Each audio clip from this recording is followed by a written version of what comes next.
Welcome to Whippoorwillholler. I'm Miss Lori and this is Mr. Brown. We live in the hills of Arkansas.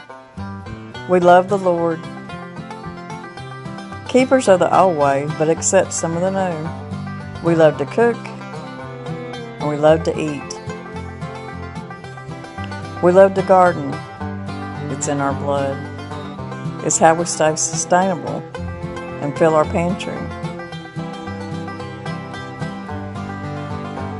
We do a lot of canning and preserving. We live a sustainable life. We love our family. We work hard. And every once in a while, we like to dance. So y'all join us. It'll be a whole different kind of video than what I usually put out. You know, I have always been a Southern cook. That's the way I was raised. That's the way Danny was raised. Good Southern cooking. And, you know, I think a lot of times we get a bad rap about Southern cooks. That everything is deep fried and slapped with gravy. And now, it is true that there's a lot of carbs in Southern cooking. But you can also do some really good Southern dishes without so many carbs in it. And I've had people say, Miss Lori, you know, it's the way you eat, the reason you feel bad, and why you've got all these issues, and that's far from the truth. I have always been a very, very healthy woman. Danny was too, and he still is. Danny has really good cholesterol, and his sugar's good, and his blood pressure's good, and I mean, he's good, y'all. But the thing of it is, even eating Southern good food, we also eat it in moderation. We have to, because we have to watch our weight.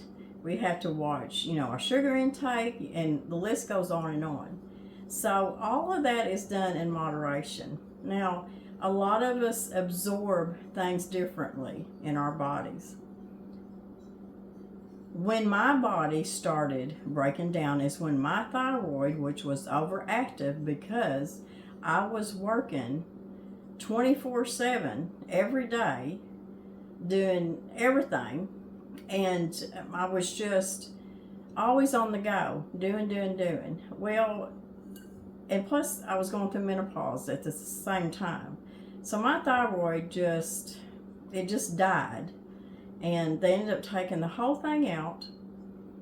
They made sure that there was no cancer, and as far as we know, there was no cancer in that thyroid. I know a lot of y'all are dealing with thyroid issues because y'all have commented and told me that you wanted me to talk about my journey of my thyroid issues and what happened. Now this video is not going to be about that, because I'll have to sit down and it's going to be a long video because it starts from many years ago, and there's just so much to talk about when it comes to thyroid. So that's just a whole nother video. But what I'm trying to get at is, I know a lot of y'all think because I do so many videos of so much baking and cooking and cornbread and gravy and dumplings and fried pork chops, and you name it. Y'all have also seen me do healthier meals too. But what I'm going to start doing is I'm going to start doing some more lower carb, healthier meals too, that me and Danny do eat and we have in the past.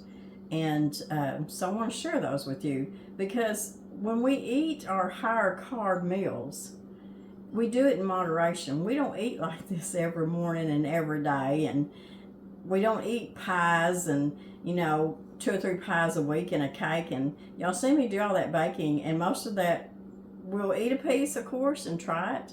Most of it will go to family or just wherever it needs to go. And I can tell you, sometimes we've ate a little bit of it, stuck it in the fridge, and forgot about it because, you know, maybe we didn't have time to take it somewhere, and, you know, something like that. So what I ended up doing is trying to freeze some of my baked goods and stuff for later on, which is a good idea. And then the cooking for two. So if I make a little cake. It's only big enough for just, 2 bites, or, brownies or something like that. And I'm going to be doing more of them videos too. It's not a whole lot of all the carbs and sugar. Now,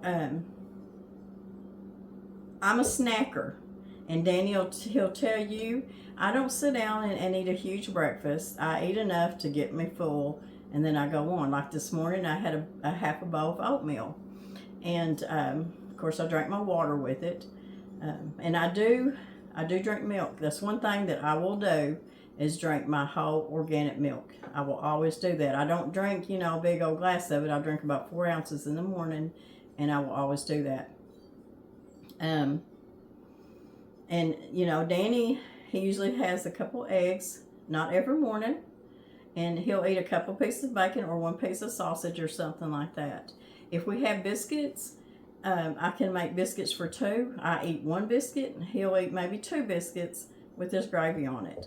So it's a lot different when you don't have a house full that you're feeding when it's just you two. You can cut back and cut back on your intake of your bad fats and so much sugar. So we do that, and we eat our good old down-home Southern food in moderation.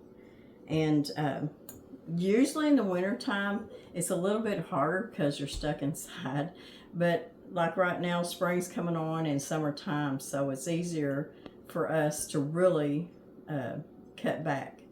But anyways, like I said, Danny, I tell you that I'm a snacker, which means I don't eat like a huge breakfast. I don't eat a bunch of candy bars and Little Debbie's and cookies. I don't just come in and eat on them throughout the day. And I'll eat enough lunch to get me by. A lot of times it'll be, it can be a half a peanut butter sandwich. It can be a small salad, just anything. Or sometimes if I got leftovers, we might warm a little bowl of that up and eat that for lunch. But then supper comes on. And a lot of times we won't even eat lunch. We'll eat an early supper. If we're here at the house and there's not, we're just not compiled with so much so I can't get it done, we'll eat an early supper. So we'll eat breakfast and an early supper. And yes, there's days that I will fry pork chop and make gravy with it and little mashed potatoes. But then the next day, maybe next 2 days, it'll be something a lot lighter with not so many carbs. So that's just how I say that we eat that in moderation. But because I'm a snacker, these are some what they call protein balls, and I love these things. My youngest daughter, Allie, who really watches her health and what her food and what she puts in her body, she's also a good cook too. But she made some of these one time. I don't think this is the exact recipe, but you can also buy these protein balls at, I think she buys them, sometimes I'll pick them up for her at Sam's Club, and they're really good.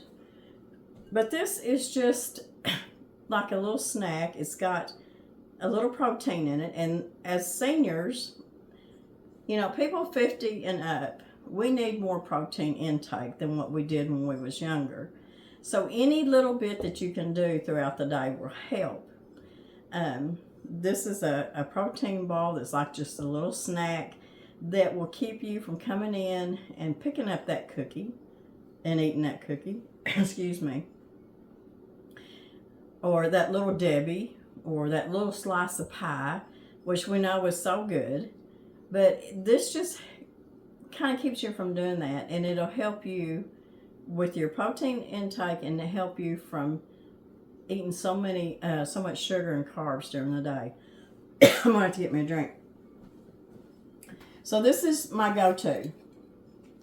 Danny will eat them. But I've even thought about sending these some of these over to Danny's mom's, because she loves little snacks. She loves the snack. And I may send some over there and let her try them, just see if she'd like them.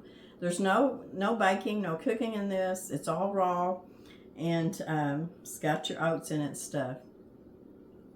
Your peanut butter, you're best off to use, of course, an all-natural peanut butter. Not everybody can afford the all-natural. Not everybody can even get it. So if all that you can use is just your regular creamy peanut butter with, of course, we know it has the additives in it, but it also has the less saturated fat and trans fat in it too. If that's all you got, use it. But this would be better with your all-natural peanut butter. We got honey. We've got flaxseed. Flaxseed is a very good thing to have for added protein. And of course, I'm going to be using raw oats. And, you know, they want you to use just your old-fashioned rolled oats. And that's good. But I don't like the texture, so I like to use the quick oats. Now, if you don't have quick oats, but all you got's the old-fashioned rolled oats, you can stick those in a blender and just whiz them a couple times and just cut them up a little bit to where you don't have that real thick texture. And y'all might like that, but I don't. But anyways, this is really easy recipe, and all you're going to do is mix it up, stick it in the refrigerator, and just let it chill for an hour or so. And then what I do is I just put them in a container and keep them in the refrigerator. And when I come in, I'm thinking, man, I'd like to have a snack. Instead of going and getting in, you know, some cookies or something that I probably have made up because, you know, if other people eat them, I'll go in there and I'll grab me one of these protein balls. So I've got my oats here, and let's see. I'm going to go ahead. This is 1/4 cup of honey, and this is local honey, and it is some of the really, really good honey. If you can find local honey, it is, you know, it's better for you because they say local honey just, your body can adapt to it better. But I have bought honey from different states that done just well. So you got 1/4 cup of honey. I'm going to put, let's see, let me have my other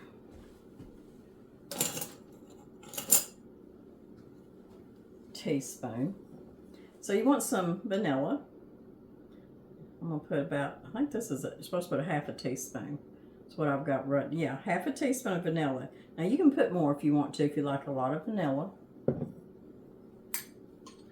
I'm going to go ahead and put my 1 cup of peanut butter in here. Now, by all means, this is not a diet thing. This is just for people like me that need, throughout the day, just a little bit more added protein. So I'm going to go ahead and mix this up before I start throwing all this other stuff in here.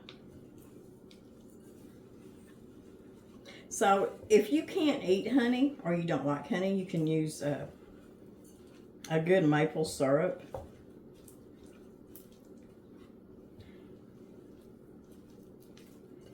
And if for some reason you're using maple syrup and your the consistency is not thick enough, just add a little more oats to it. Because you're going to want it like a thick cookie dough. Okay, let's see. I'm going to put in a teaspoon of flaxseed. This is ground organic flaxseed. You can find this at Walmart. You can find it online. This is a really good source of protein. 1 tablespoon. I said a teaspoon, but I meant a tablespoon of your flaxseed. Now we'll have this recipe down in the description box. So you just want to mix this all in good. Now sometimes I'll make this and I'll double the recipe, but sometimes I'll just do it so I can have them fresh.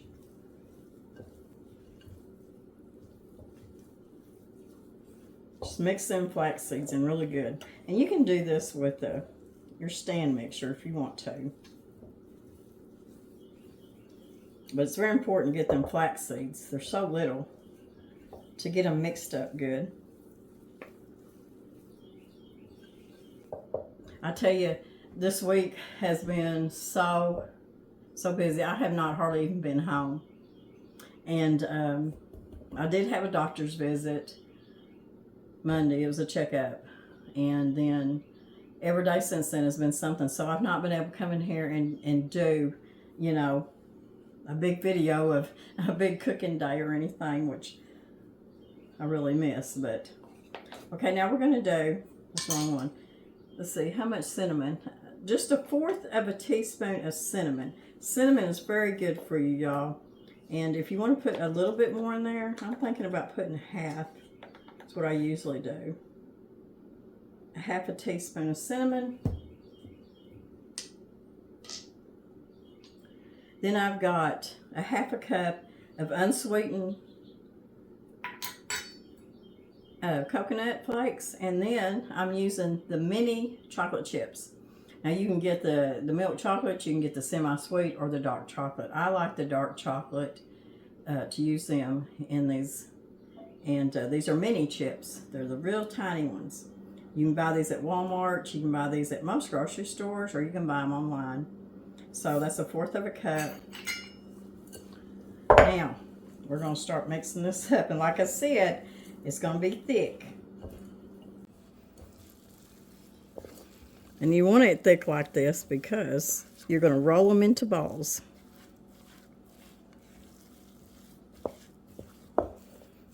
I like using the mini chips in this, but if all you have are the regular size chocolate chips, just use those. Maybe not put as many,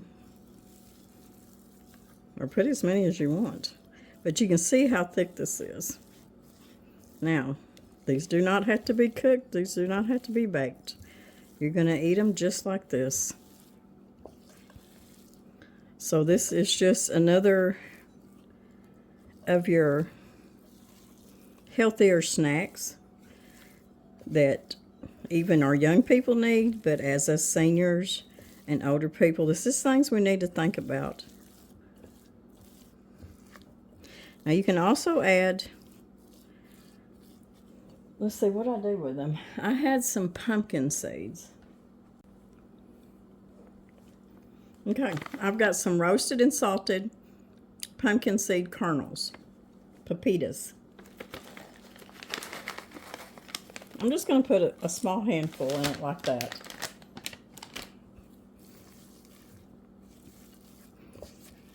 And there we go.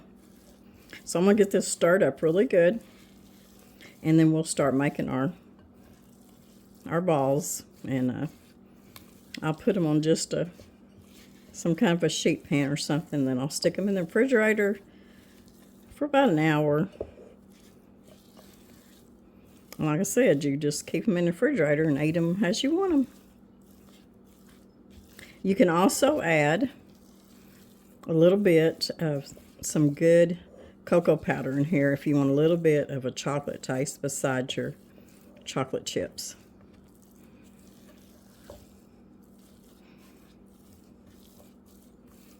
Okay.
Okay, I'm going to put these in the refrigerator, but I can't wait. I've got to try one. Even though they're not chilled, I still have to eat one. I absolutely love peanut butter and all the other good stuff that's in here. Now, like I said, this is not a diet thing. This is just a better way of maybe snacking during the day. You don't need to eat all these at one time. It's not what I'm saying. Just a few a day when you're feeling kind of snacky like I do. Plus, you're getting that extra little bit of protein. So good. Okay. In the fridge they go.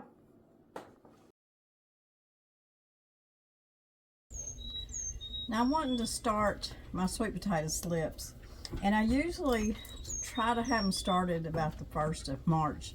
I'm a little bit behind, but it really doesn't matter, and it does take a while for your sweet potato slips to mature.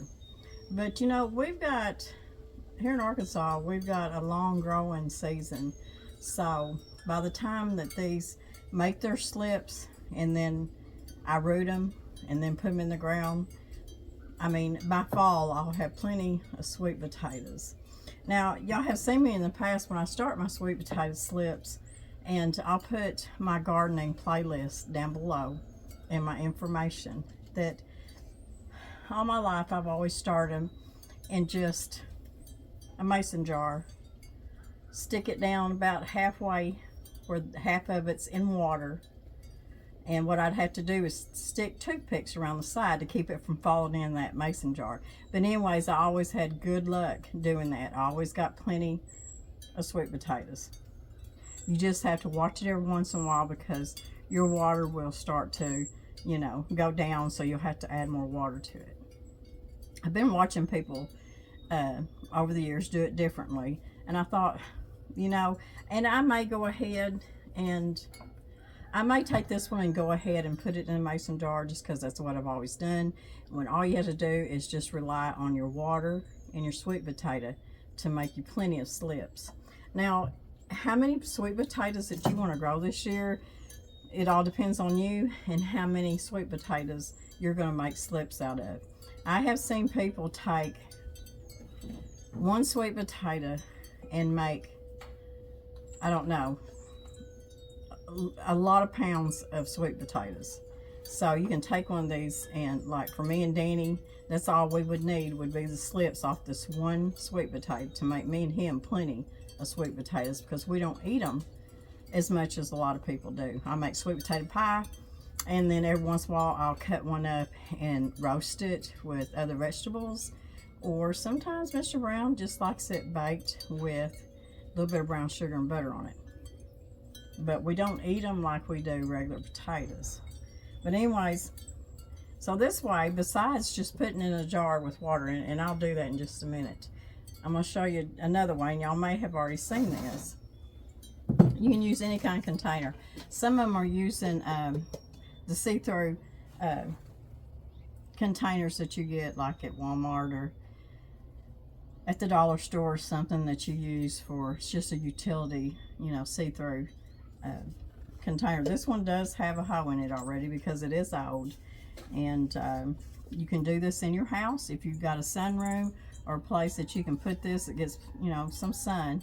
But what I'll do is I'm just going to leave mine right here, and on the nights that it's going to be getting cold, I'll have to take it out to the greenhouse, because we are actually, in just a few days, I think Monday it's only supposed to be, the high is only supposed to be 32 or something like that. So that means the low is really going to be cold at night. But then we go back up to 60 degrees.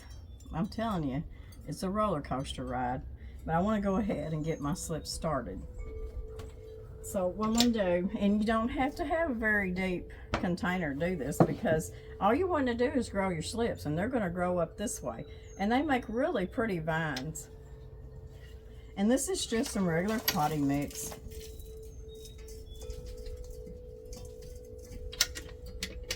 Now, what sweet potatoes, you know, can they be store-bought? Can they be the ones that I grew last year? They can be either one. People have, I think, better luck out of the ones they grew the year before, but I have even used store-bought sweet potatoes, and I got plenty of slips out of them, and they made sweet potatoes. I think sometimes it's a hit and miss. So, but anyways, I've always been able to grow sweet potatoes. They're one of the easiest crops you can grow. But like I said, you don't have to have this very deep. And I'm just going to I'm going to save this one to put in my mason jar, and I'll show you what I mean by that. This one's already got slips starting already, but first thing I want to do though is I'm going to moisten my soil a little bit.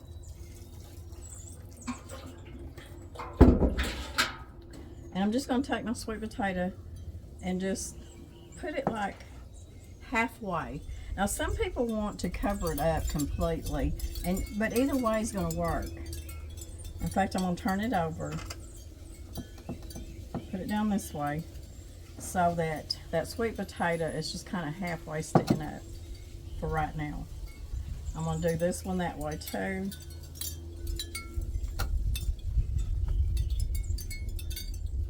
It's very, very easy to start sweet potato slips, y'all. And I'm going to take this one.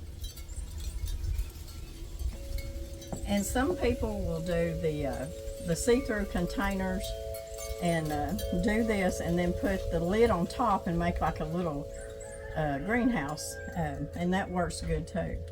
That keeps it good and warm in there and just makes it a good environment. But you can do it this way, just as easy. So you can see they're just kind of sticking up there because it doesn't matter. Nothing's going to be growing down. Your slips are going to be growing up out of your sweet potato. But I'm going to take just a little bit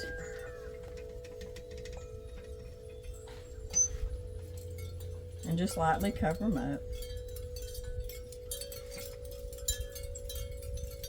Now what I'm going to do is, it's going to take probably a couple weeks before you can see any slips really starting to come up. So when that does, I'll bring y'all back and I'll show you, step by step how the slips are doing. So if y'all want to do this with me and start your slips, we'll do this together and see how good it turns out. So I'm not going to put any more soil than that on top. I'm fixing to water it, so that's why I want to put just a little extra. But like I said, you don't even have to put any on top at all.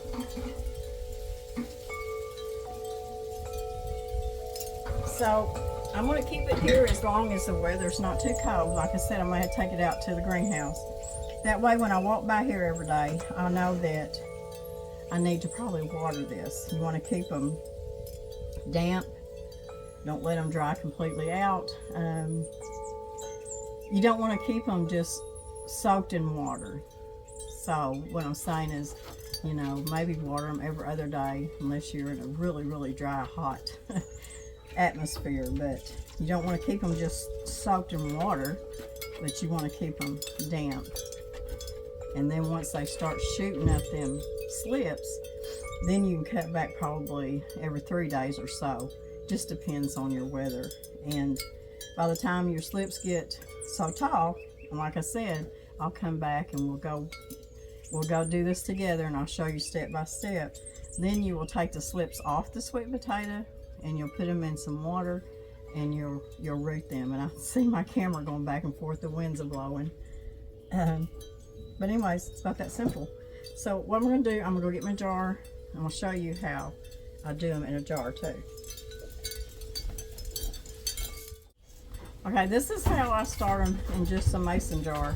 And you can use a wide mouth or you can use just a regular size little pint jar. Just depends on how big your sweet potato is too.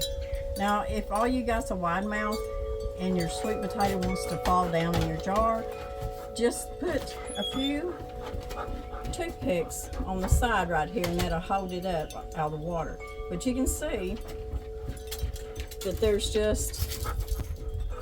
I got just enough water to make sure it's right up to here, that I'm keeping at least that much of that sweet potato under the water, and I'll check it every day and make sure there's that much water in there, and then it won't be long that you'll be seeing sweet potato slips. So that's 2 ways that you can start your slips.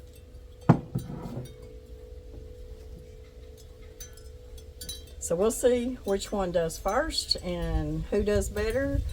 And like I said, we can do this together and see how it works out. And the wind's blowing again and y'all going back and forth. I don't know if y'all can tell. But it's a nice day today, but it is a little windy. So, y'all start your sweet potatoes with me. And at about fall time, we'll see how many sweet potatoes we get. So they've been in the refrigerator for a while. And you know what? I need a little snack.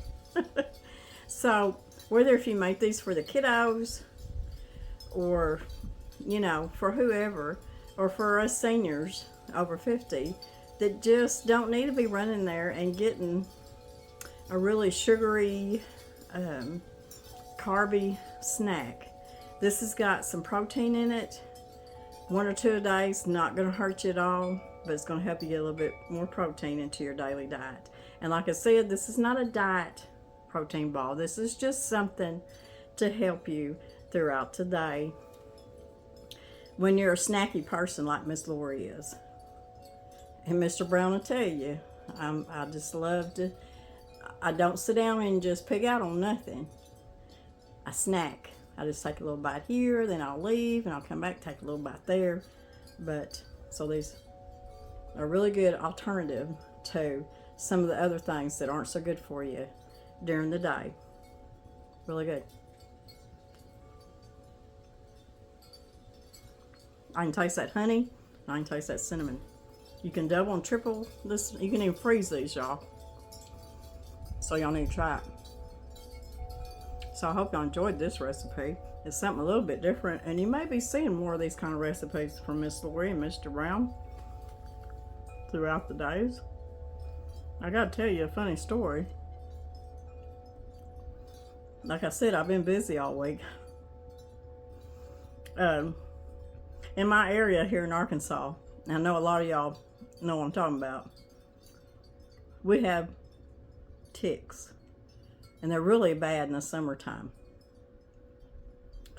And I have seen times that I could go outside and not get a tick on me, and then I've seen other times just brushing up against something or being out in the garden and just it being one of them days, have ticks crawling up your legs. And most of the time you go to the water hose or come straight in and get in the shower and get them off. Well, it's March, and yes, I've been out in the garden. I've been outside off and on working, but I had no idea.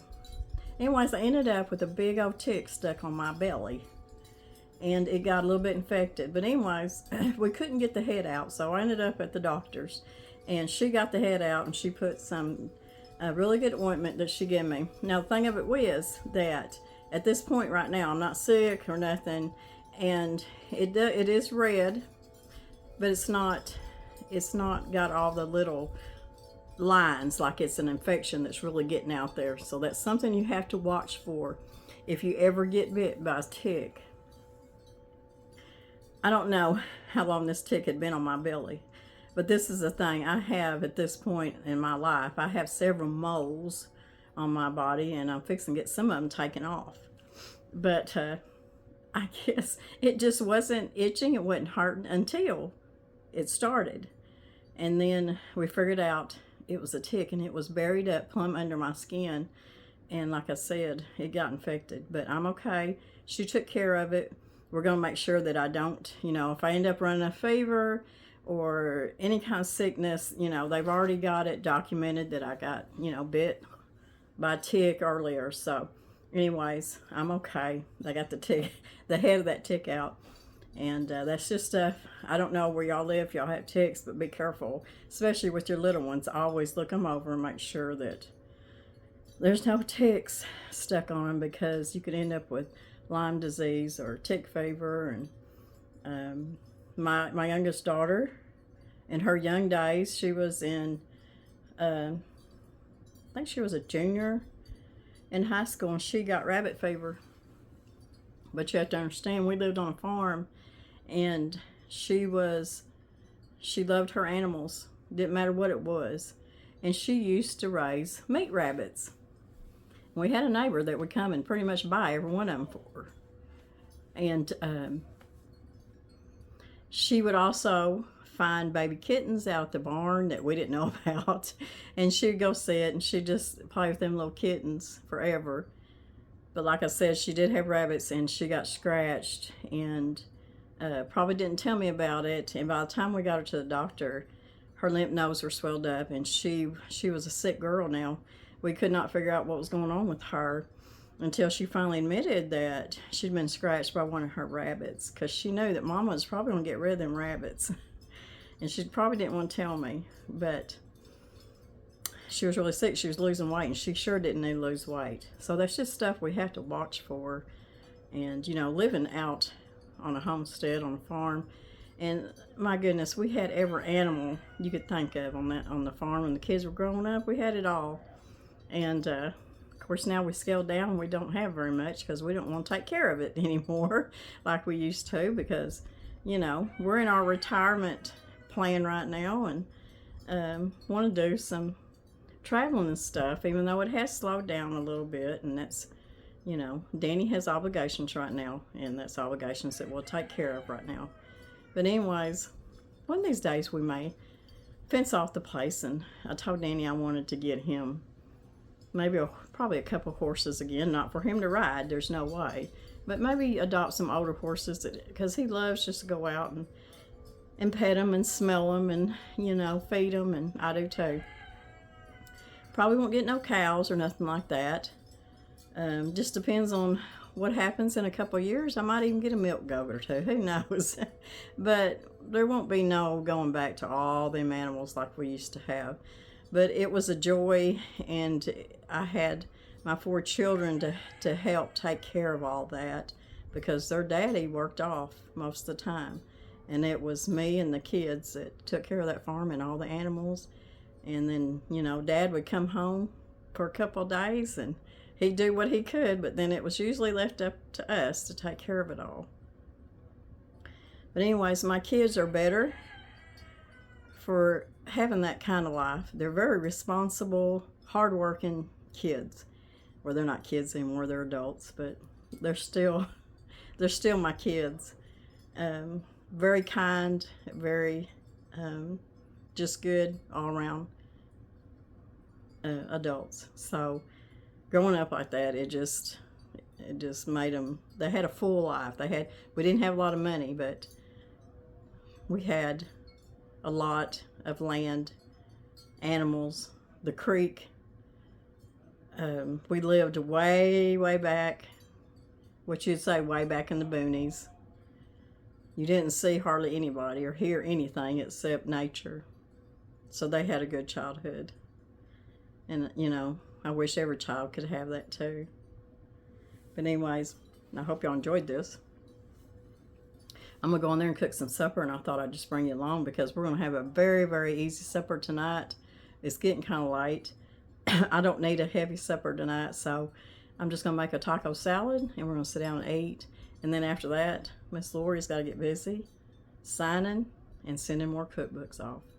So if y'all are still waiting on your cookbooks, I take them pretty much every day to the post office. So they're going out every day, but I'm getting hundreds, you know, throughout the week every day. My post office box is full, and we're getting them out just quick as we can.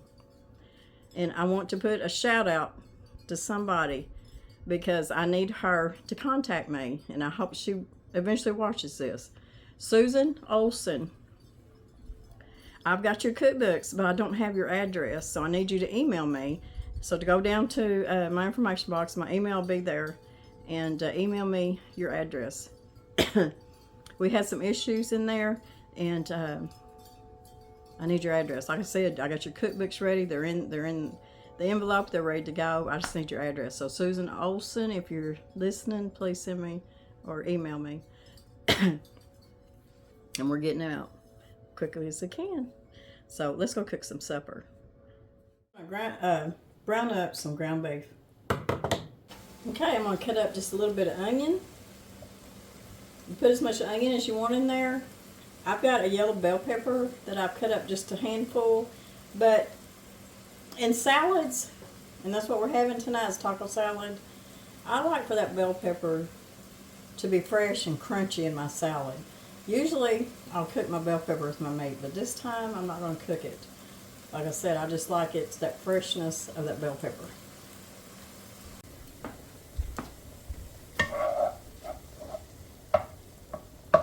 Our meat has browned up and the onions are starting to get translucent. So now I'm just going to add just a couple tablespoons of water. Then I've got about 1 ounce of your favorite taco seasoning, whether if it's store-bought or homemade, about 1 ounce. And you can even use more than that or less than that. I always say to make this your own, taste it as you go. But usually 1 ounce of taco seasoning seems to be pretty good for me, Mr. Brown. So I'm just going to let this kind of, just cook on low for just a couple of minutes. And then all we have to do is put our taco salad together. Let's make Danny a plate. Now, he likes a lot of spinach. He likes spinach more than he does lettuce. So I've got some spinach and lettuce and some cucumbers. I'm going to spread some little tomatoes. He does like the diced up bell peppers just like I do.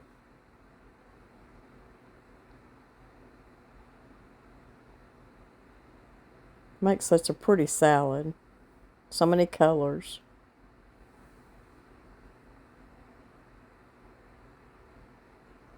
Okay. We're going to add our taco meat. This taco meat, I keep it a little bit warm, but it's not just real hot to where it will wilt the lettuce too much. I'll give him plenty of taco meat. And I had an avocado, so he gets half the avocado and I get half the avocado. Your avocado is a very good fat. It's good for you. It's a good fat. I'm giving some cheese. He loves cheese. You can also add some black olives. If you like black olives, he don't really care for them. I've got some tortilla chips here, and I'm just going to put a few around the side of his plate. Sometimes he'll take them chips and he'll crunch them up on top of his salad.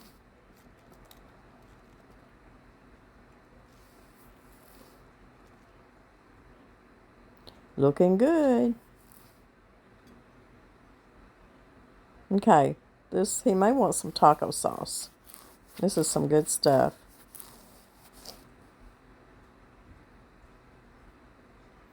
But I'm going to grab his salad dressing that he likes to put on his taco salad. And I'm going to grab the kind that I like the best. He likes to put Thousand Island on most of his salads. And I like the classic Catalina on my taco salad.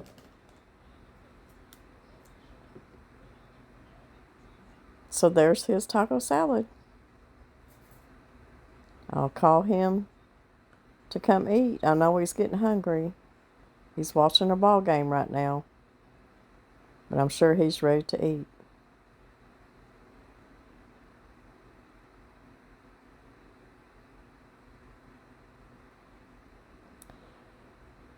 There's a lot of things in life that I guess a lot of people do not look forward to. And that's mostly housework, whether if you're, male or female, wife or husband. But I really don't mind the chores. Unless I'm just really tired. Been a long day or it's just one of those days. But one of the chores that I do not mind doing, and I don't do it every day. And I always love to iron.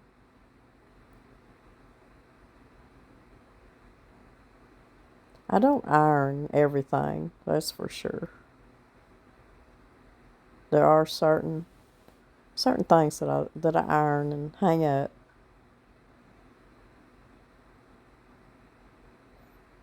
my blouses that I wear to church.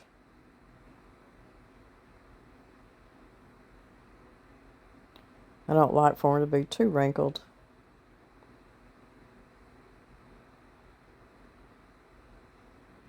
I know a lot of people, they just dread the whole chore of ironing.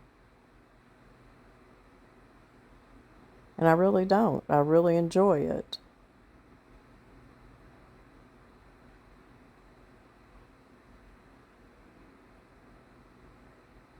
Danny has shirts for church that I iron sometimes and hang up.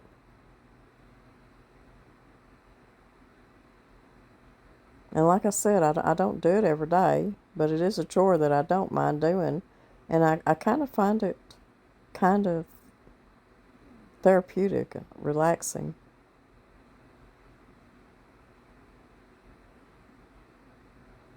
My grandma always said, when you go out of the house and go out in public, you should always look like you're going to church or going to a funeral. I don't know about the funeral thing, but what she meant was you need to look your best and you need to look decent. My grandmother made her own dresses, her house dresses. Is what she called them. And she ironed them. The woman hardly ever went anywhere. So she didn't wear them dresses out much. But she wanted them to look nice.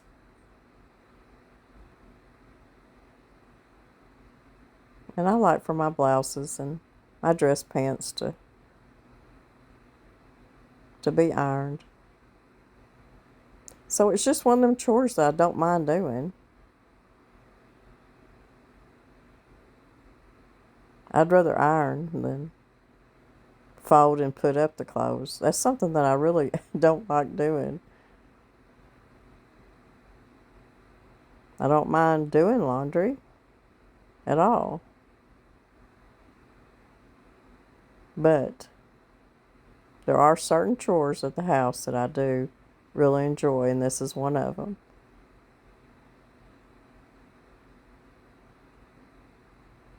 Sometimes I even iron my tablecloths. In fact, I'm going to do that today because I'm going to put a new tablecloth on my table, since I'm going to decorate it just a little bit for Easter.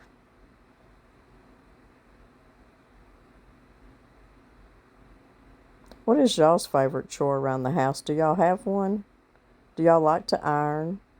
Do you like to do laundry? Do you like to vacuum or dust?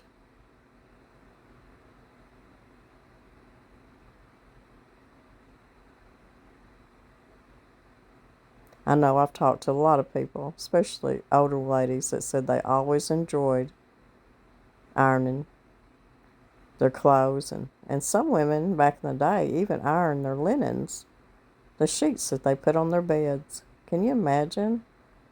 And I love to iron, but I don't think I've ever ironed my sheets. But I can just imagine how good they feel after you've ironed them sheets and put them on that bed.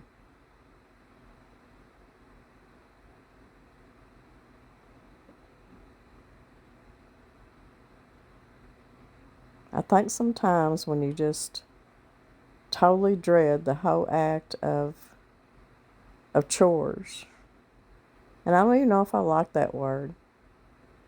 I like the word housekeeping. Keepers of the home. Just sounds nicer. Now, we all can't be perfect every day. It does get monotonous sometimes. Sometimes you just got to put a little music on it and be happy. I just put out just a few little Easter decorations out on the table. I'm not going to get out too much. My little golden rabbits. Got a little yellow, a little green, my red tulips, yellow napkins, a little bit of prim,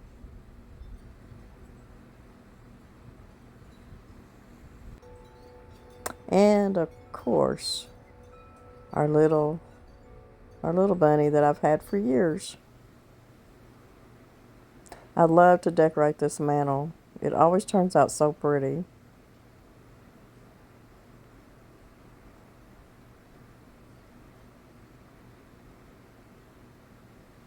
And everything you see on here was either gifted to me or came from a flea market.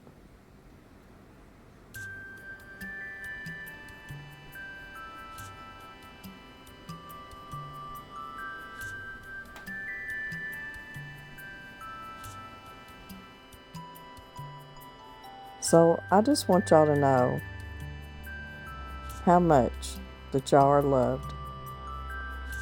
And know that each day you need to spend it happily and sharing, and just make the best of every day. Make memories.